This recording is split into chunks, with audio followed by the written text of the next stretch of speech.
हर्ष शर्मा के पिता पारस शर्मा जी एक बार फिर जंतर मंतर पर न्याय की गुहार लगाते हुए उन्होंने मांग की है राष्ट्रपति, प्रधानमंत्री, यूपी सरकार, गृह मंत्री, राष्ट्रपति से कि मेरे पुत्र को हर्ष शर्मा को न्याय मिले और उसके साथ जो भी अन्याय हुआ है वो सामने आए। लेकिन आज तक दिसंबर से लेकर आज तक कोई कार्रवाई होती नजर नहीं आ रही। फिर इस बात एकत्रित हुए हैं उनकी खुशी भी और बहुत से लोग जो उनके साथी हैं, प्यार करते हैं उससे, सब लोग इकट्ठे हुए कि हम ये वाली बात है कि हम यहाँ पर क्या कर रहे हैं क्या नहीं, हम एलओसी को ठोक चुके होते और यकीन करें ऐसा ही होता और यही होना चाहिए, तभी जाकर हमें न्याय मिलेगा उस व्यवस्था के ऊपर जहाँ पर पहलगाम के अंदर आपके छोटे छोटे बच्चों को ऐसे ही मार दिया जाता है। और सिर्फ मैं बहुत टाइम से इसके ऊपर बात करता रहा हूँ। 3 दिसंबर 2024 की बात है कि जब मेरा बच्चा, मेरा बेटा, मेरा हर्ष मेरा बेटा जो डीएलएफ मोती नगर से गया और उसके बाद वो कॉलेज गया शारदा यूनिवर्सिटी, और शारदा यूनिवर्सिटी नोएडा के अंदर वो पहुंचा। उसके बाद वो मुझे मिला रात को 10:30 बजे मृत अवस्था के अंदर कार के अंदर, और इतनी संदिग्ध मृत्यु में मिला है कि जिसको मैं बयान नहीं कर सकता। दर्द है, केवल दर्द है। यहाँ मैं सरकार से कोई लड़ने के लिए नहीं आया, मैं किसी से कुछ कहने के लिए नहीं आया, क्योंकि ना मेरी लड़ाई किसी धर्म से है, ना मेरी लड़ाई किसी सरकार से है, ना मेरी लड़ाई किसी व्यक्ति से है। मेरी लड़ाई, मेरी जान केवल और केवल दर्द से है, और इस दर्द से मैं नहीं पता नहीं कितने लोग लड़ रहे हैं, और बस इस दर्द से लड़ रहा हूँ, बस इस दर्द को हराना चाहता हूँ। और इस न्याय व्यवस्था से, इस योगी सरकार से, इस दिल्ली सरकार से, इस भारत सरकार से और अपनी न्याय प्रणाली से इतनी सी डिमांड करता हूँ कि केवल और केवल आप मेरे बच्चे की ना इन्वेस्टिगेशन सही तरीके से करवा दीजिए। आप इन्वेस्टिगेशन करवा देंगे, बाकी सब कुछ दूध का दूध और पानी का पानी हो जाएगा। कौन बचा रहे हैं, कौन से पुलिस वाले गड़बड़ कर रहे हैं, कौन से लोग बीच के अंदर आ रहे हैं, इन सब की अगर एक अच्छे तरीके से इन्वेस्टिगेशन हो जाएगी तो बहुत सारे करप्ट लोग इसके अंदर पकड़े जाएंगे। बहुत गंद जो जिन्होंने किया है, जो बच्चों को ऐसे ही खा रहे हैं। मैं अभी भी बीच में बोल रहा था कि अब बूढ़े नहीं मरते, मैंने बूढ़ों को मरते हुए नहीं देखा। आजकल जवान बच्चे जा रहे हैं, किसी को बता देते हैं क्या हो गया, किसी को बता देते हैं क्या हो गया, लेकिन मेरे बच्चे के साथ साजिश हुई है। और मतलब महाराज जी, आप यहाँ पर आए जंतर मंतर पर, मानस परिवार भी यहाँ पर है, आपने उनका सहयोग देने की आश्वासन दिया है कि जिस तरीके से हर्ष शर्मा का हत्या हुई नोएडा में, क्या कहना चाहते हैं आप उनका? देखिए, बहुत ही दुखद घटना है, नहीं हुई, बहुत ही दुखद घटना है, और इस वंश को प्राप्त करने के लिए माता पिता को बहुत ज्यादा परिश्रम भी करना पड़ता है।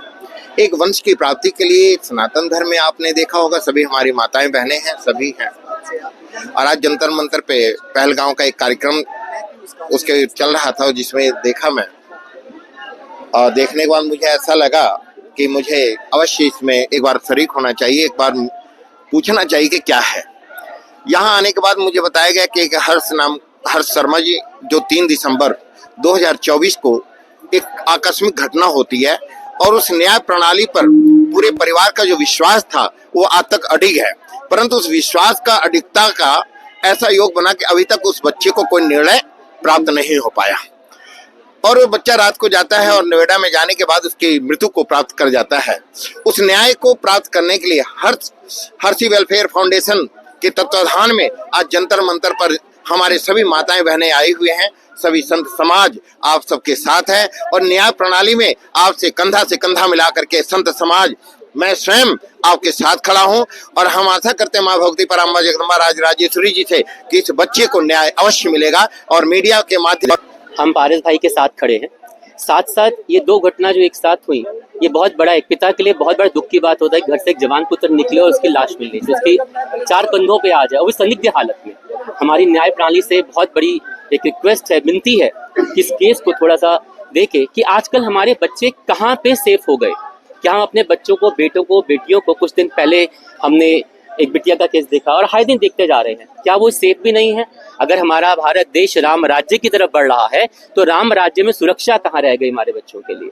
तो न्याय प्रणाली से एक विनती है, हाथ जोड़कर रिक्वेस्ट है हम सब की, संत समाज की, पारस भाई के पिता की तरफ से, भाइयों की तरफ से, कि इस केस को थोड़ा सा ध्यान दे के सुलझाया जाए। साथ ही साथ जो ये अभी दुर्घटना भी हुई, हम सबको अपनी सुरक्षा कर रहे हैं, कोशिश कर रहे हैं कि भैया हो जाएगा, लेकिन हमारी टीम भी लगी हुई है, उनकी भी टीम लगी हुई है। लेकिन मेरा इतना सा मानना है कि सत्य को थोड़ी देर हो जाएगी, ठीक है, परेशानी ज़रूर हो जाएगी, लेकिन सत्य को पुरस्कार अवश्य मिलेगा। कातिलों को ढूंढ कर लाएंगे और फांसी के फंदे तक लेकर जाऊंगा। यकीन कीजिए, जब तक मरेंगे नहीं तब तक ये बंदा हारेगा नहीं, और ना हम किसी भी हाल में रुकेंगे। मैं अकेला नहीं हूँ, पता नहीं कितने माता पिता मेरे साथ खड़े हैं, एक अकेले माता पिता नहीं है। मैं यहाँ जंतर मंतर आया तो कहते हैं कि यहाँ पर 50-60 से ऊपर लोग आ नहीं सकते, तो अब की बार जब हम आएंगे तो प्रोग्राम के तरीके से आएंगे, महारानी का नाम लेकर अपने सभी माताओं पिता को लेकर आऊंगा, जो माता पिता दुखी है। हर्षी के नाम से हर्ष फाउंडेशन की स्थापना करी, और आप ये कह रहे हैं कि जो बच्चे खो जाते हैं, कई सालों से नहीं मिल पाते, उनके माँ बाप नहीं ढूंढ पाते, उनको भी ढूंढने का बीड़ा आपने उठाया प्रशासन के साथ मिलकर, तो क्या किस तरीके से मुहिम शुरू करेंगे आप? छोटे भैया, एक चीज़ देखिए, मेरा घर तो अब सूना हो गया, ठीक है, तकदीरों की इस लड़ाई में हम बैठे हैं, रिश्तों को हारे हुए, तो यहाँ पर घर तो अलग ही हो गया है और मेरे पास अब कुछ नहीं है। लेकिन मैं ये चाहता हूँ कि जो दूसरों के बच्चे हैं, किसी के भी बच्चे, चाहे वो कोई भी जाति पाति का, किसी भी धर्म का, किसी भी लेवल का होगा, पिता पिता होता है और पुत्र पुत्र होता है। किसी का बच्चा उससे गायब खोए नहीं, किसी का बच्चा उसको छोड़ के ना जाए, गायब ना हो जाए। एक बच्चा जा रहा है, स्कूल जा रहा है, स्कूल जाते जाते वो गायब हो गया। एक बाप अपने घर का राशन लेने जा रहा है, जाते जाते वो गायब हो गया। एक बेटी कॉलेज जा रही है, जाते जाते गायब हो गई। कहाँ चली गई? ज़मीन खा गया, आसमान खा गए, तो वो कहाँ चले गए? उसके बाद वो मिले नहीं। उसके बाद एक तख्ती के ऊपर उनका नाम टांग दिया जाता है, गुमशुदा की तलाश। यहाँ पर तो उनका एक पेपर हो जाता है, चाहे पुलिस का या प्रणाली का, लेकिन जिसका बच्चा जाता है, जिसके परिवार से कोई सदस्य जाता है, एक बार उसके परिवार में जाके देखो, मातम मर है। वो क्रोध है, वो क्रोध है और क्रोध है। हर आदमी को, इस देश के हर धर्म वाले को, इस देश के हर धर्म को, इस देश की हर जाति पाति को इस पर गुस्सा आना चाहिए, क्योंकि ये हमारा घर है। हमारे घर के अंदर कोई गंदा ऐसे नहीं आ सकता, गंदा आके हमारे बच्चों को ऐसे ही काट दे, मार दे, गोलियां मार दे, ऐसे नहीं कर सकता हमारे। तो ये सिर्फ गुस्से की बात है, और ये सिर्फ गुस्से की बात है, और सरकार को इस गुस्से का बहुत अच्छे से जवाब देना चाहिए। और जो एक मर्यादा है, जो जिसे हम गरिमा बना बोलते हैं, उस राजा की, क्योंकि राजा बेकार जेड़ा प्रजा दे हाल न पूछे, वो राजा बेकार है जो प्रजा के बारे में, उसके हाल के बारे में नहीं जानता। तो राजा का कर्तव्य है प्रजा के दिल की बात करे, और आज प्रजा के दिल की बात ये है कि उनको घुसकर मारो, उनके घर के अंदर जाके मारो। और मैं प्रॉमिस नहीं कहता हूँ, उसको न्याय मिल सके, हमारी जो क्या कहते हैं गवर्नमेंट है वो हमारे को सुन सके और देख सके कि हम सड़कों पर आ चुके हैं। और अपने भाई के लिए जो मुझे लगता था कि पुलिस वाले हमारे को न्याय दे देंगे, वो नहीं मिला, इसलिए हम यहाँ पे जंतर मंतर पे बैठे हैं। उसके नाम से क्या आपने फाउंडेशन स्टार्ट की, क्या करेंगे, क्या जी, हमने हर्षी के नाम से फाउंडेशन खोली है, हर्षी फाउंडेशन नाम से। जो भी बच्चे हैं, जैसे कि हम उसके जिनको भी कुछ भी ज़रूरत पड़ेगी, वो हर्षी फाउंडेशन उनके लिए पूरा करेगा। चाहे गेम से रिलेटेड कुछ भी हो, हर छोटी से छोटी चीज़ के लिए हर्षी फाउंडेशन खोली जाएगी। अगर कोई बच्चे को पढ़ाई की ज़रूरत है और उसके पास नहीं पैसे हैं, या फिर किसी फैमिली में कुछ ज़रूरत है, उनके पास नहीं है, बट ये सिर्फ लड़कों के लिए होगी, क्योंकि ये मेरे भाई के नाम से, सो उन सब के लिए मैंने